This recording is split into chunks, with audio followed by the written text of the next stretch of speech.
ಉತ್ತರ ಪ್ರದೇಶದ ಹತ್ರಾಸ್ನಲ್ಲಿ ಯುವತಿಯ ಮೇಲೆ ನಡೆದ ಅತ್ಯಾಚಾರ ಪ್ರಕರಣ ಹಾಗೂ ಕೆಪಿಸಿಸಿ ಅಧ್ಯಕ್ಷ ಡಿಕೆ ಶಿವಕುಮಾರ್ ಅವರ ಮನೆ ಮೇಲೆ ನಡೆದ ಸಿಬಿಐ ದಾಳಿಯನ್ನ ಖಂಡಿಸಿ ಪಡುಬಿದ್ರೆಪೇಟೆಯಲ್ಲಿ ಗ್ರಾಮೀಣ ಕಾಂಗ್ರೆಸ್ ಹಾಗೂ ಗ್ರಾಮೀಣ ಮಹಿಳಾ ಕಾಂಗ್ರೆಸ್ ವತಿಯಿಂದ ಪ್ರತಿಭಟನೆ ನಡೆಯಿತು. ಉತ್ತರ ಪ್ರದೇಶ ಸರ್ಕಾರ ಕರ್ನಾಟಕ ರಾಜ್ಯ ಹಾಗೂ ಕೇಂದ್ರ ಸರ್ಕಾರದ ವಿರುದ್ಧ ಘೋಷಣೆ ಕೂಗಿ ಅಸಮಾಧಾನ ವ್ಯಕ್ತಪಡಿಸಿದ್ರು. ಕಾಂಗ್ರೆಸ್ ಮುಖಂಡ ವಿನಯ್ ಕುಮಾರ್ ಸುರಕೆ ಮಾತನಾಡಿ, ಕಾಂಗ್ರೆಸ್ನ ರಾಜ್ಯಾಧ್ಯಕ್ಷರ ಮನೆ ಮೇಲೆ ರಾಜಕೀಯ ಪ್ರೇರಿತ ದಾಳಿ ನಡೆಸುತ್ತಿದೆ. ಮುಖ್ಯಮಂತ್ರಿ ಮಗನ ವಿರುದ್ಧ ಆರೋಪಗಳಿದ್ದರೂ ಅವರ ಮನೆ ಮೇಲೆ ದಾಳಿ ನಡೆಸಲಾಗುವುದು. ಬಿಜೆಪಿ ನಾಯಕರ ಮನೆ ಮೇಲೆ ದಾಳಿ ನಡೆಸಲು ಹಿಂದೇಟು ಹಾಕಲಾಗುತ್ತದೆ.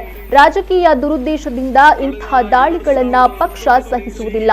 ಇನ್ನಷ್ಟು ತೀವ್ರ ಹೋರಾಟ ನಡೆಸುವುದಾಗಿ ಎಚ್ಚರಿಸಿದ್ರು.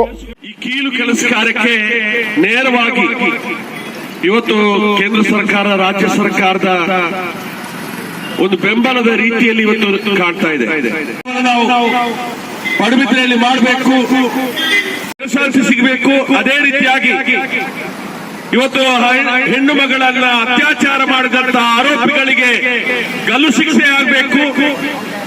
ಅದೇ ರೀತಿಯಾಗಿ ಇದನ್ನು ಮುಚ್ಚಿ ಹಾಕಲಿಕ್ಕೆ ಪ್ರಯತ್ನ ಮಾಡ್ತಿರುವಂತಹ ಯೋಗಿ ಸರ್ಕಾರವನ್ನು ತಕ್ಷಣ ವಜಾಗೊಳಿಸುವಂತ ಕಾರ್ಯಕ್ರಮವನ್ನು ಹಮ್ಮಿಕೊಳ್ಬೇಕು.